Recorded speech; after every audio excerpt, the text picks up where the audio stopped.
Hey, what's up, everybody? My name is Patrick Onoshi, and welcome to AI and Me.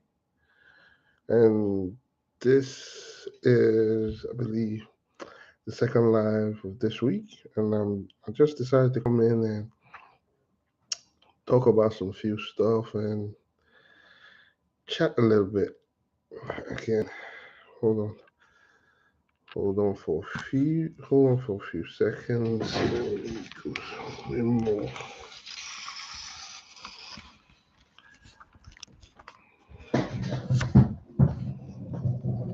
more better.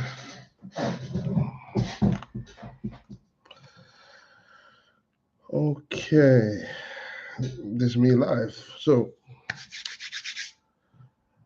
what was in the docket today? First thing I'll talk about the channel update. Hope you can hear me good. Okay, so hey, casual, comments, can you hear me? I hope you can hear me. So hey, put a one on if you can hear me, or if you can, just signal you can hear me. But cool. So what I'm gonna do today is basically give an update on this channel, on what is going to transpire in this channel. The channel will still be uh, big data and tech channel, but there's some updates I'll basically talk about, and also based on the title, I'm going to talk about the updates to this channel. Recently, some stuff has been happening in terms of AI and the art world, with a lot of lawsuits coming out with AI and the art world, which I suspect it will come out. So there's some stuff going on in AI in the art world. There's some stuff going with AI in the health, where now something dealing with the doctors and prescriptions and all that. So there's a lot of stuff going on in AI. And also, in the title, I didn't even put this one, another layoff. So there's a lot of stuff happening in terms of big data and AI. So what I'm going to talk about is some of these few stuffs and what's going on. And so let's talk about first things first. Update of this channel. So this channel when I started it was always going to focus on AI and tech. But as time progresses, I've realized that tech and AI is a very broad and big topic.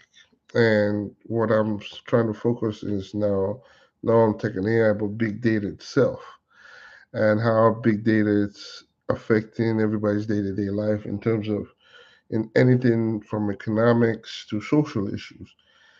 Big data is part of everything. I mean, even real estate.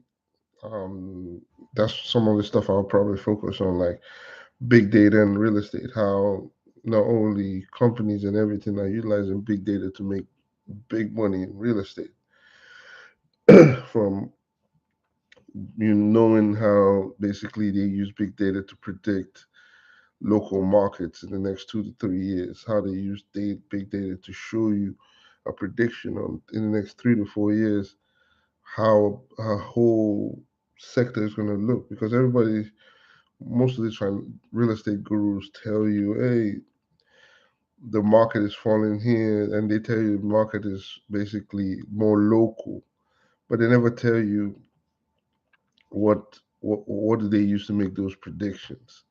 And I've researched it. There's a lot of ways, and it's interesting how data and big data and real estate go hand in hand. There's a lot of stories, and most of these companies utilize big data to predict real estate in the next 2 to 3 years. For instance, Florida and all that, they predicted how Florida and all that would have been would basically progress in the next 3 to 4 years. They already knew that before everybody, and they utilized big data to make those predictions. So I'll talk more. So the channel will be focusing on real life issues, big data, real concerns, even in social media and entertainment. How big data is basically part of part of entertainment, from what we watch to what we see to everything. Big data. So the goal will be not only focusing on because I believe if you focus on every aspect of how big data is on in our everyday lives and how it affects us, we can then see how the automation and I'll start understanding how automation and all that works more. So the channel will not only focus on AI and all that, will also focus on the effects of big data on day-to-day lives, on big captions like all the big news and all that, how big data basically affects it. So this is how the channel will migrate to basically more show more how big data is influencing our day-to-day lives. So that'll be one of the focus. So that will be most one of the biggest change. It's making sure when headlines and big headlines come up, how does the big data go in play? Big from politics. Politicians utilize big data to predict how their wins or how their constituents will vote. They use big data. So all this is what I'll be focused to show you what your our day-to-day life is and how people are making millions and billions utilizing big data itself. So this is what I'm going to do to cover how big data is changing everything, the landscape of the whole world, day to day to day. It's changing and evolving it. So that's what I'm going to be looking at. If a news report comes out, hey, this something happens here, okay, well, how is it being reported? What are they doing? How is big data affecting it? That's my view. So that you can see a real time account of how your big data is utilized in everything you do. So that's how I'm going to be situating, but still be talking about AI and all that good stuff too. So, secondly, on now we've seen what this change will be. Secondly, we had a recent announcement of another round of layoffs with Microsoft, 10,000. So everybody again started the panic button. Everybody started pressing the panic. Oh, tech is laying off. But I kept asking, but have you noticed in all this huge hype, I call it hype machine, nobody, they always tell you layoffs, but they never tell you how, again, this is why I said you need to understand data and how it works. And then you can actually write questions. Everybody's saying the 10,000, but 10,000 from where? The 10,000 is a global firing, a global layoff. Remember, it's not 10,000 from the US. It's 10,000 from a global network. Google, remember, Google doesn't only have hubs in the United States. They have in UK, in Brazil, in most of the continents. They do have a Google foundation in there. So when they say they lay down 10,000, maybe 40% or 40 or 50% might be coming to the US. But the 10,000 is a global layoffs. But everybody jumps into, oh, it's 10,000. And it's a bad, don't get me, it's bad. But the next question is, why do, why aren't they telling you, oh, it's 10,000, but it's 10,000 over the global and basically everywhere in the world? Then when you say that, that's the problem. When you say, hey, there are 10,000 people, but it's not going to be in the US only, it's going to be globally.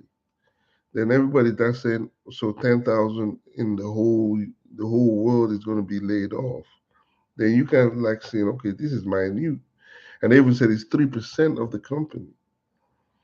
Then you start saying, oh, this isn't really a big issue.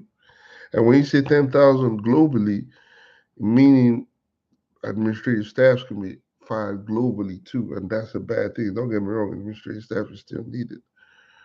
But then again, it's a global layoff. Every company is a global layoff. So again, when you put that in perspective, you realize, oh, it's not just US centric or a country. It's a global layoff. And then you can then say, okay, how does that really, really affect the company itself? Or how does that affect the country, the tech workers in the United States? So that's one of the perspective you need to put it.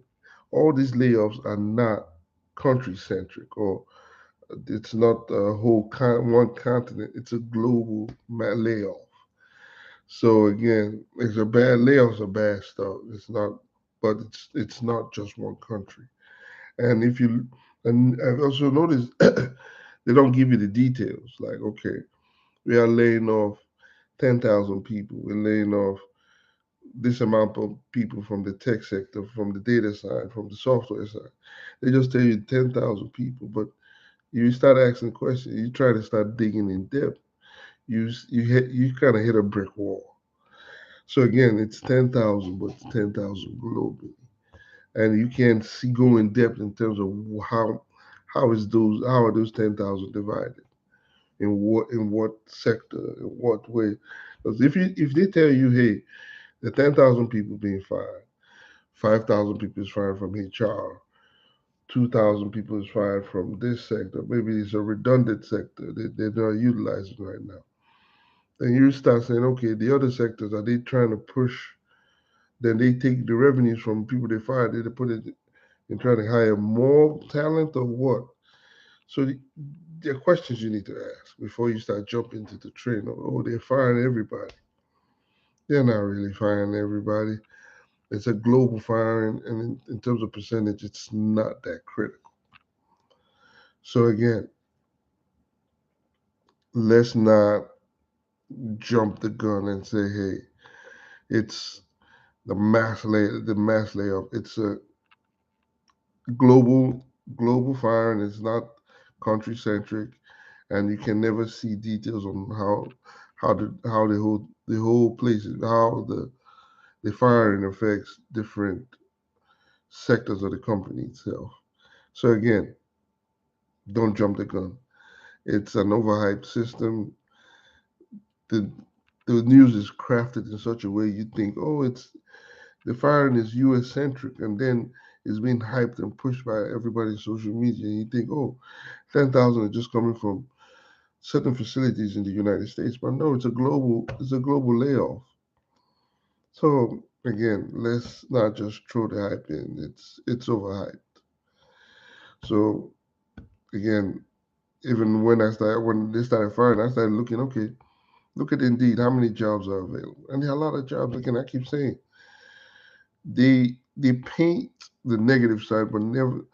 Some articles give you the positive side, but mostly they paint the negative side. But the positive side is there are more jobs and there are more layoffs.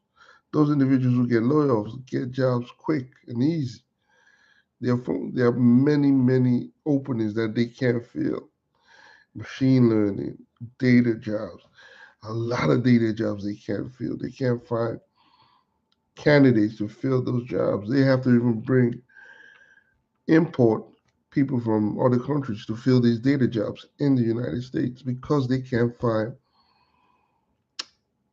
the talent right now. They can't. And they have to go to other countries to import that. So that's telling you a lot. So again, the whole okay, just look at the amount of if you think this is hype, go research the amount of H1B1 visas and see if it's basically fallen or reduced. Because again, they're laying off a lot of people, so it means there are not a lot of jobs available. So automatically, the amount of H1B visas should drastically reduce, and nobody should basically hire. But that's not true. It's increasing, and they're still asking the government to increase the quota of H1B1. If they're asking to increase the quota for H1B1, that's telling you that yeah, there are still a lot of jobs that they can't fill.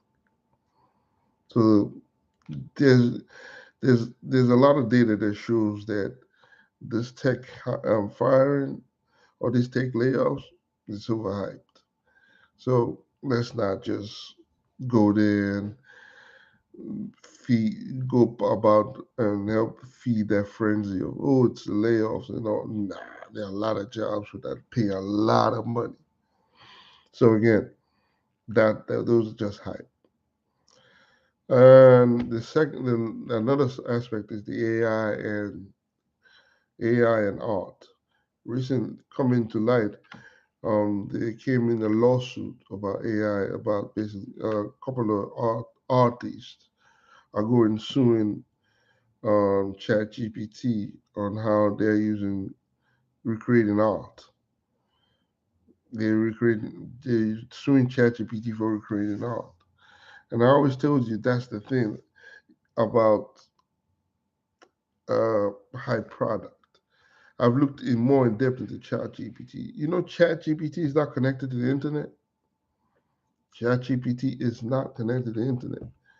So they have a server with data they collect, a limited amount of data they collect, and then they utilize people's experiences in there and collect more data to get more insights. ChatGPT is not connected to the internet. If it's connected to the internet, there's a lot of problems with it because the source data in the internet, the source data from the internet is not, you can't filter it because at that point you're harvesting a huge amount of data and a huge amount of problems with not properly sourced data. But ChatGPT currently, since it's not connected to the internet, they have the control of their source data. And this is what I'm telling everybody that the key to all these algorithms is source data. So if you own your own source data, you basically can create and create new products, new items, new stuff. That's what ChatGPT is. They don't own their own data. They're not connected to the internet. They own their source data. So that's what ChatGPT is currently. And because now the question is due to intellectual property, when these individuals come in to sue ChatGPT,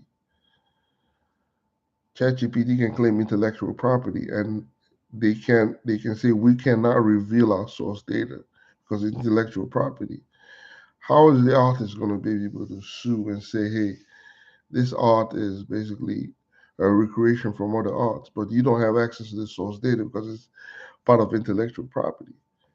That's what Facebook and YouTube and everybody is doing, utilizing intellectual property to to deny access to the algorithms. That's why nobody has ever seen YouTube or will never see Facebook or Twitter or any of their algorithms because it's under the guise of intellectual property and all that.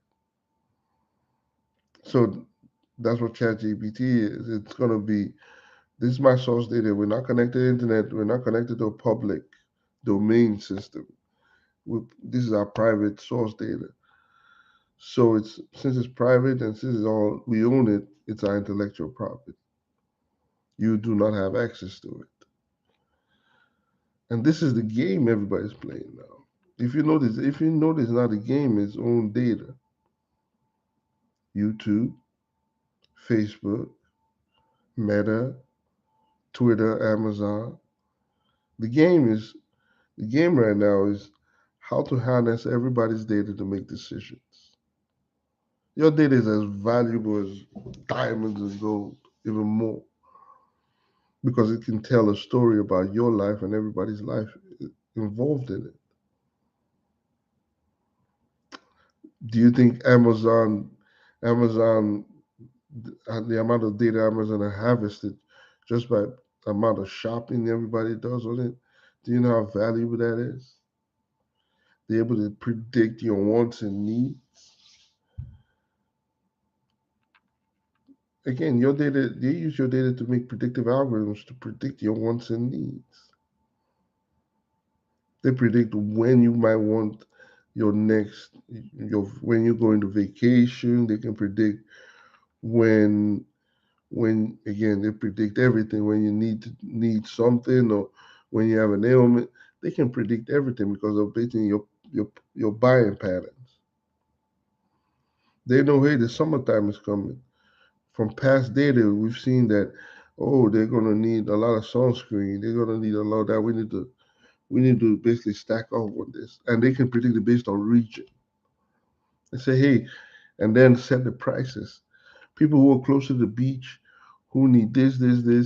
Based on your location, we're going to raise the prices this because you needed this, you needed this time. I mean, the amount of the power utilizing data, it's so powerful. When I see it, I'm like, wow. To predict, Amazon can predict based on your location what you will need, and based on season. Again, summertime is coming. You're in South Florida, or you're in Florida near the beach, or you're in South Carolina near the beach.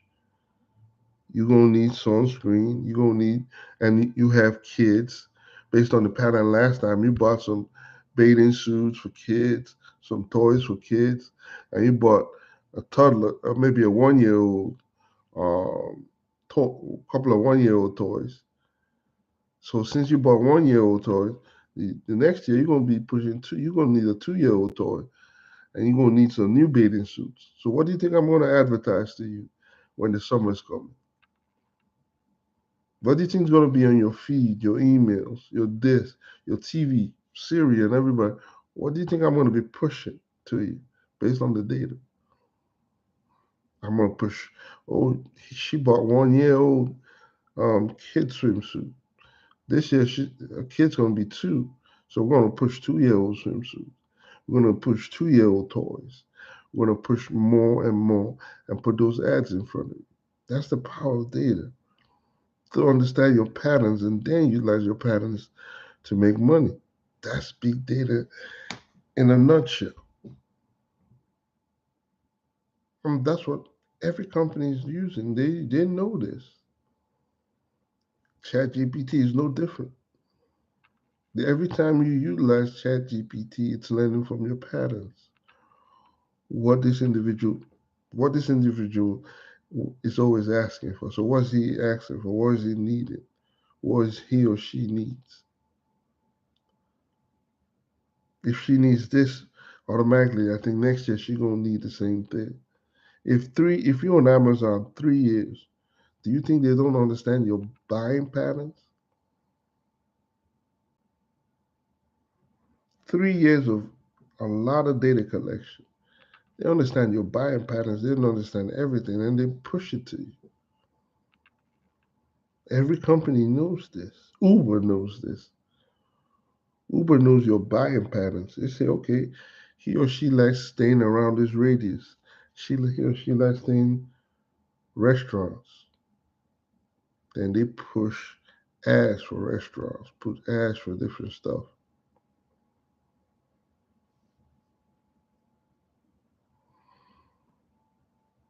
So that's it. This is what AI is,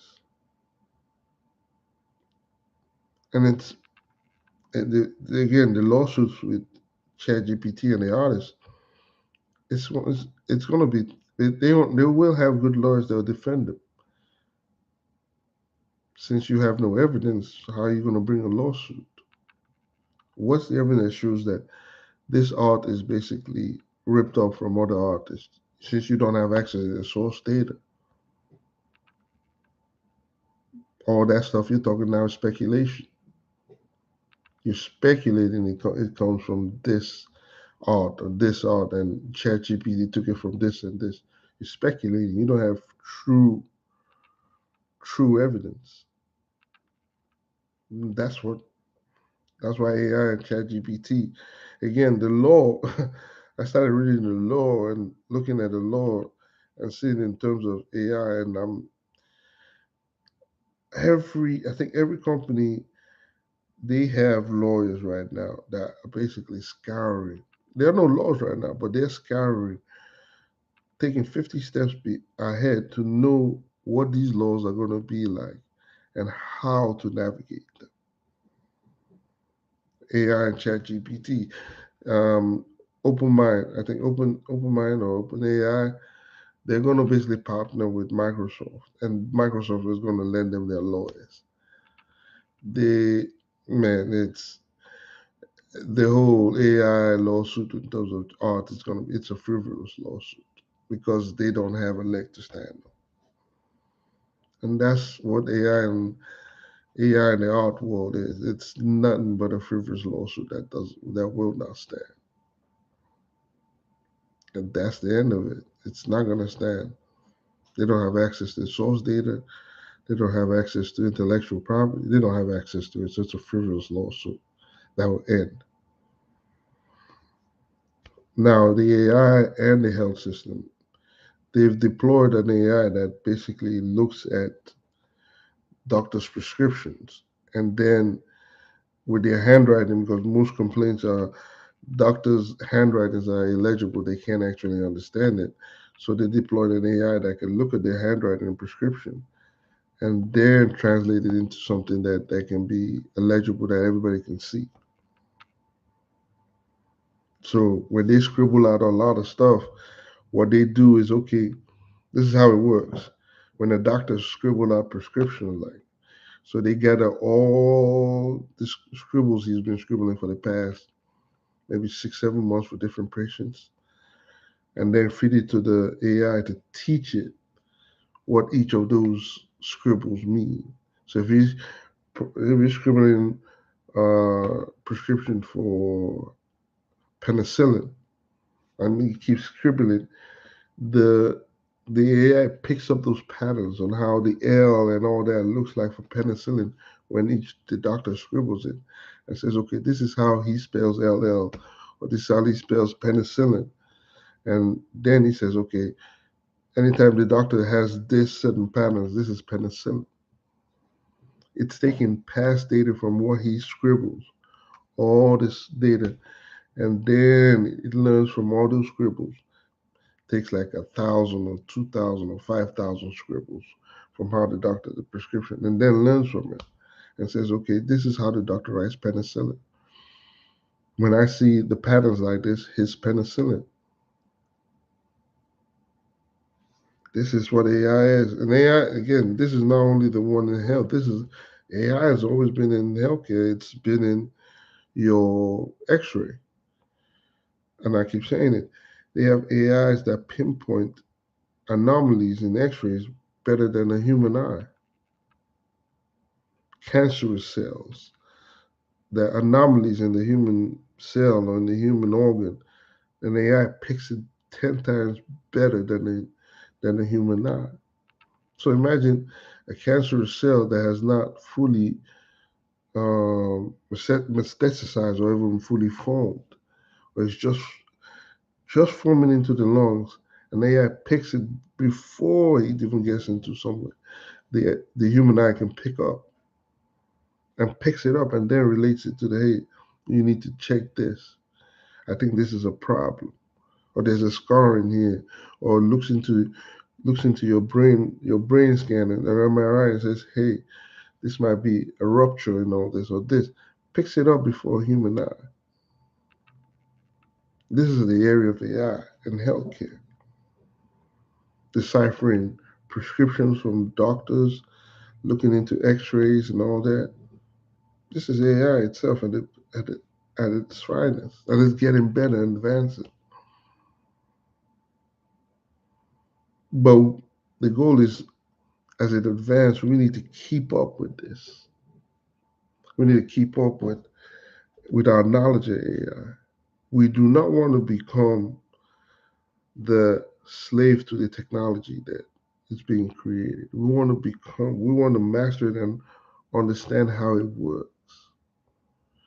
Again, AI is mathematical algorithms placed into a fast processing unit that processes data quickly and looks at patterns quickly and use those patterns to make predictions or automate the process. That's it.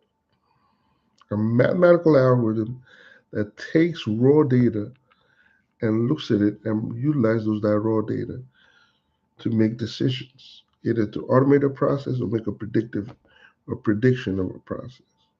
Zillow utilizes that in real estate to make predictions. Sports right now is sports betting. How do you think people make predictions on what will happen in certain sports? They utilize algorithms to make it. A lot are kind of really inaccurate. And I'll talk about how the big data and sports are in scope coming upstream, how big data and sports are hand in hand. I laugh when sportscasters go in and make predictions and like, oh, this guy's gonna win, or this team is gonna win based on past history and all that, or this and that. And it's funny, but I always ask, there are two missing aspects in every sports casting predictions: the psychological part and the the teamwork part. The team in sports prediction, for instance, in basketball, when people want to predict, oh, is this team with LeBron James and is it going to win?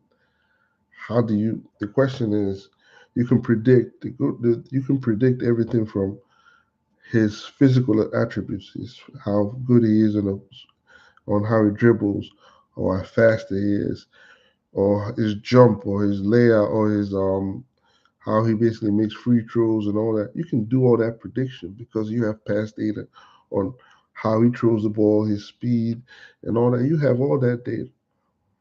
But certain data you can't predict.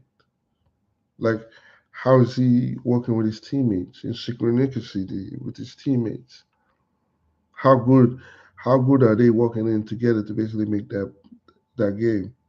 The psychological aspect. If he's if a news report comes out he's not having an affair with his family or something with his wife, how is it going to affect him psychologically in the game? That part right now it's clearly impossible to predict. I have some ideas on prediction, but right now it's clearly difficult to predict that.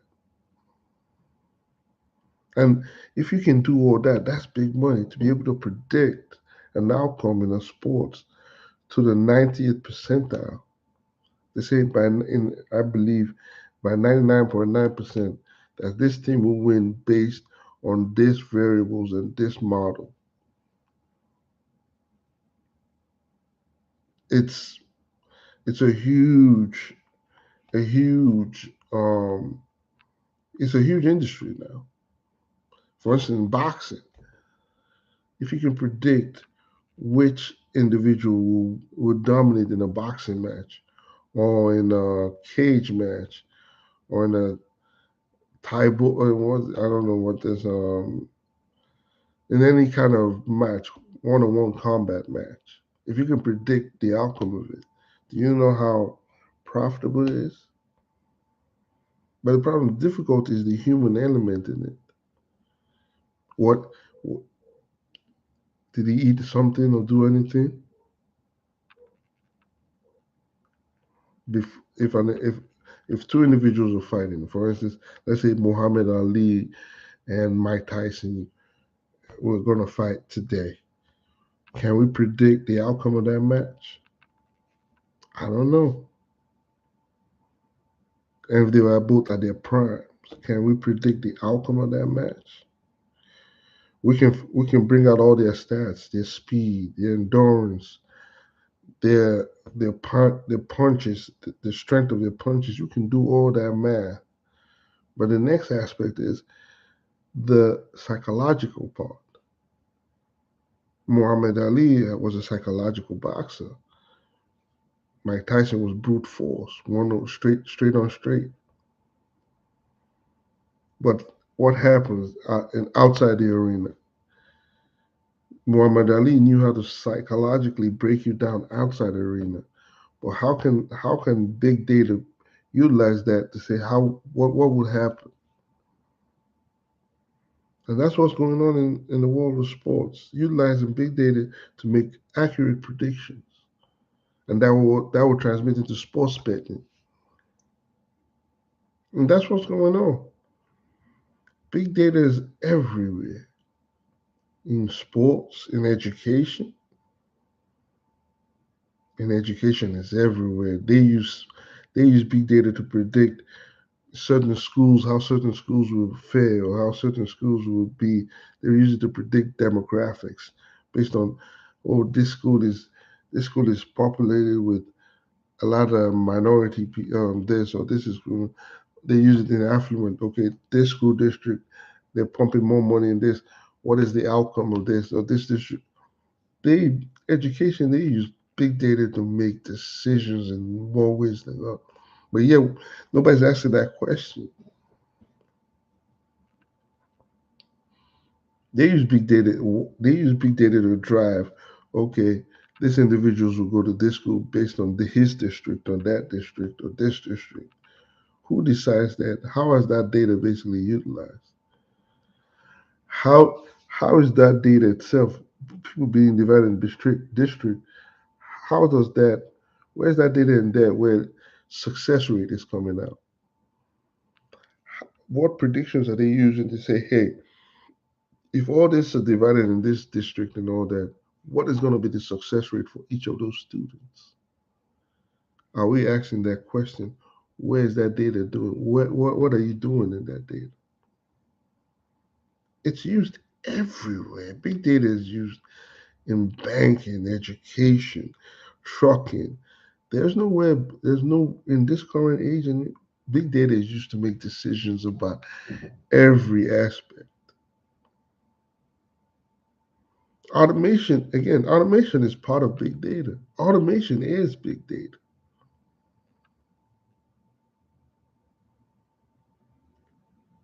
So when I say that this channel will focus on that, this is what I'm trying to focus on. Yes, we have automation, but the biggest aspect is big data. Big data is the fuel for automation. And big data is a storyteller for everybody's life. Every company, everybody knows the power of big data. It tells you the story of lots of things. And that's what we need to start looking into. What story is being told about your life or your community, your side with data?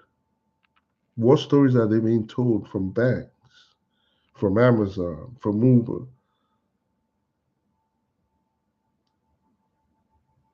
from hospitals? Hospitals use like big data for insurance. What? They already they use big data to designate, okay, we believe these individuals from this area with low insurance probably will not be able to afford our hospital services. And they construct processes to basically restrict individuals with low insurance coming to certain hospitals.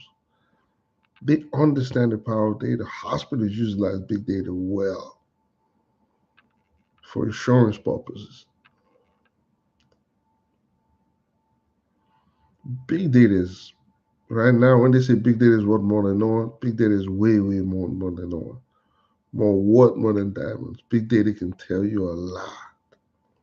Big data with big data and pair it up with psychology and marketing, you have you have a you have a tool that can surpass anything you can think of. But again, this channel is trying to educate. Again, automation. We'll teach you automation. But again, this channel is focused on how big data is used in our day-to-day lives. Entertainment. Netflix knows how to utilize big data well. Know how to, know how to really target individuals and make sure you stay in the platform so you can watch real entertaining stuff. Because again, they value one of the most valuable assets you have is time. So why not use data to understand where you want to spend most of your time in? Is your time valuable more spent learning about stuff, or is your time more valuable spent entertaining yourself? What's that data telling you? And how can I transform that data of your time into money for me?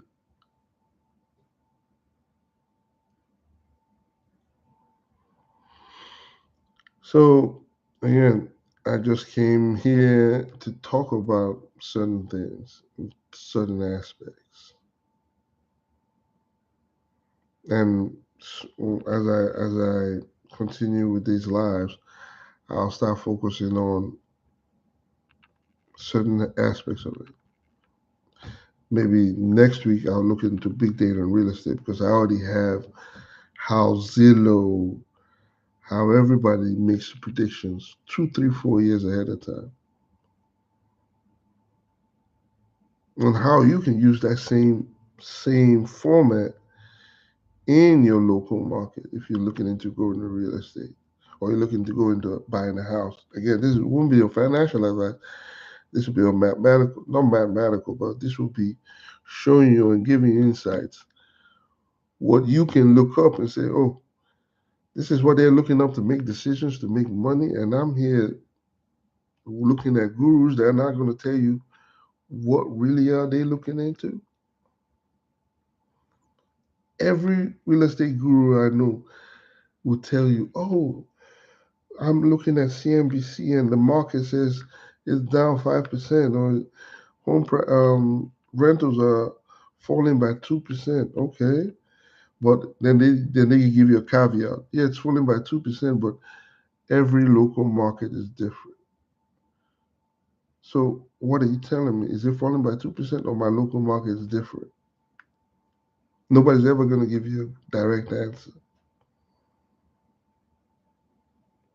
Some give you, but mostly they don't. But there are ways companies are using to predict outcome of real estate in the next 5, 15, 20 years. So why aren't you doing the same? Looking at what data they're looking into.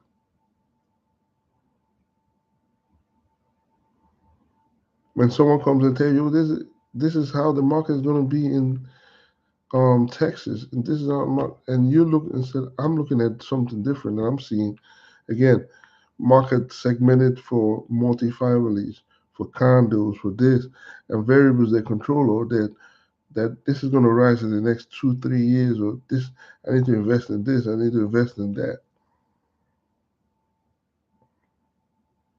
But nobody's telling you all that. They're just telling you this is the market, it's going to fall, it's going to rise. So again, big data it's everywhere. It's telling your story, it's telling everybody's story. It's telling how the economy moves, how people are moving in different sides. And if you understand how to look at it, how to ask the right questions, it can tell you a lot, give you a lot of insights.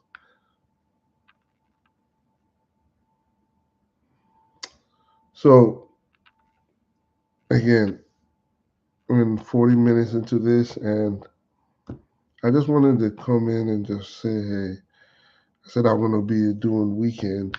So I decided to just jump in this Sunday and say, hey, while you are going into your day-to-day lives, understand that day-to-day lives right now are our day-to-day lives are basically controlled by data, and they collect so much data to understand what patterns you can show them and how we can make those money with those patterns. If I can understand your pattern, I can understand how to either disrupt it or how to make money from it. It's that easy. If I understand how your patterns work, I can either find a way to disrupt it or find a way to make money from it. For instance, a kid who likes chocolate chips every day, who loves chocolate chips, and you've seen him. Okay, this kid likes eating chocolate chips every Tuesday, every week, and you understand that patterns. You can find a way to disrupt it. Eliminate any chocolate chip and around the side, and for every Tuesday, and maybe put something else, a peanut butter cookie or a healthier snack, because he likes it. This try to find a disruptor, or if you want to make profit from it, again, find okay. He's be the first person to give him a extra a cookie with extra a bigger size or bigger portion. There are different ways you use individuals' patterns and data to either disrupt it or make money from it. Politicians know this, they understand patterns, and they utilize those patterns to disrupt you. So this is how what big data is. And this is what it is in terms of automation. So I just came for a quick 45 minutes to just talk about all the changes that's coming soon.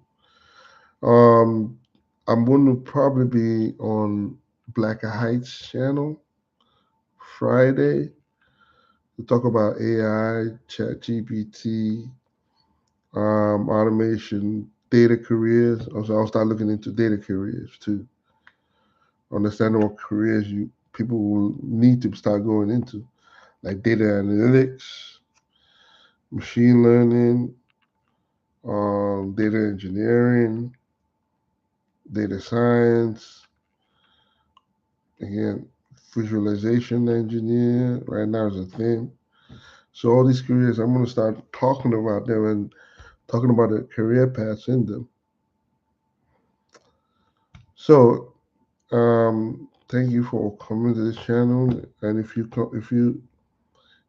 watching the repeat, come on in, subscribe, and I'll start talk. As we go forward, we'll start talking about big data and other aspects of it, and how it affects your day-to-day life and wealth around it, and economics and other aspects of it. So again, my name is Patrick Onochi. This is AIN, AI and me, and I'll see you in the next one. Peace.